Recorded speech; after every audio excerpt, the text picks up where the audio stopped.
Ngibingelele kuwe mlaleli, ngiyathemba ukuthi-ke uyaphila-ke.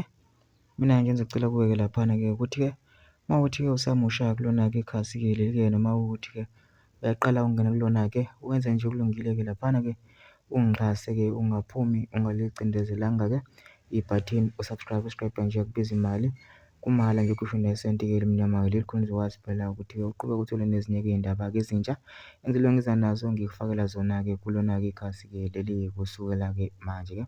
Kuze ngingakuphuthi-ke lezo ndawo manje ukuthi ngabe ucindezela-ke ibhathini usubscribe njengamanje. Udaba engilethele lona-ke namhlanje-ke la ngilethele-ke ividiyo yomlisa waseZimbabwe-ke naye-ke obey'fela-ke ngosicebi uMfowabo Dlamini inkosi yamagcokama-ke. Lo mlisa-ke udlulisa umyalezo-ke ngento-ke eyenzakalayo njengoba-ke naye ekhala engaphathekile kahle ngokudlula-ke kukaSicebi Dlamini-ke laphana-ke uyaveza-ke laphana-ke akuvezayo kodwa angifuni ukuningi ukuthi ukuzwa ngami into nje ngizodlala-ke ividiyo yakhe nomlisa ozwele wena ukuthi-ke uthini-ke. Mina ngicela laphana-ke mazwile-ke le vidiyo le nama-comment section futhi uvula khona ukuthi wena ucabangani ngalokhu daba-ke lolu-ke bese wenza okulungile nje ungixhasa ungaphumi ucindezelanga-ke ibhathini subscribe nje kubiza imali kumahhala nje kusho nesenti-ke elimnyama-ke leli khona uzokwazi phela ukuthi-ke uqhubeke uthole nezinye-ke iy'ndaba-ke ezintsha ey'shisa bhenzi engiza nazo ngikufakela zona-ke kulona-ke leli khasi-ke leli. Nayo-ke le video-ke le awuyithokozele.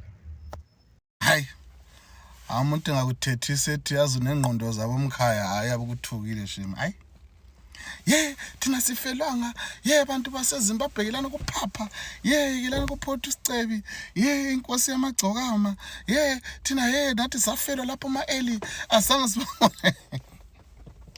Azange sibabona bepost. Hayi bafethu, ayazi niyabhoreka shem bafethu. Singabalandeli asilandeli abantu abafanayo. Bakhona abantu ababelandela uma-eli nakhona abantu ababengamlandeli. Bakhona abantu abathanda umaskandi abangalaleli irumba. Bakhona abantu abathanda irumba abangalaleli umaskandi. So ekelani ukujaja abantu. Umuntu mayizi express ama feelings wakhe, miyekele yindlela ofila ngayo. Ukuthi wena uSicebi ubungamthandi awungeni indawo. Abantu yekelana abantu bazipostela into abazifunayo. Ukuthi wena uSicebi ubungamthandi akusho ukuthi omunye umuntu amelanga amthande. Ukuthi wena ubungumlandeli kaMaskandi akusho ukuthi manje somele ujudge umuntu werumba. Wena ubungumlandeli werumba akusho ukuthi somele ujudge umuntu kaMaskandi. Bakhona abantu irumba abangayimameliyo. Abanye babengamazi nokuthi uma-eli mbani. Thina nathi sahila sashonela 5 August uma-eli wahamba. Ke lana kusipostela abantu base South Africa zange labona post uma-eli. Guys, come on man, ezinye izinto please. Hayi man, come on, khulani madoda man. Hayi ningasihlazi ngabantu man. Lisabuphakela umthakathi la lokho busy likwatela nabantu abarong. Abacula benzanga nix. Ayikho nje into ebehlanganisa nokuxoxwa wena bomkhaya.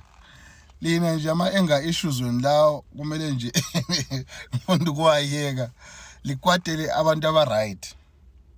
Yabo. Lisabuphakela umthakathi ligijimisa left and right. Umuntu omethu ubelila naye. Manje libhizinisa nabantu abapost. Umuntu mayemthanda umculi miyekele ina post umuntu. Kusebenza ukuthi lokhu kuthiwa ngoba uphakathi umthakathi yaxoxa somele kuzondwa wonke umuntu. Ayisebenzi nje kanjalo bomkhaya. Ayihambi nje kanjalo. Umuntu nomuntu ne-artist yakhe ayithandayo. Thina abanye umaskandi siyawulandela kakhulu endisakuthanda futhi. Yabona. So ngeke ngithi ngoba manje uphakathi umthakathi uyangixosha egoli sengithi somele ngizonda ama-artist. Hayi ayihambi kanjalo. Okay.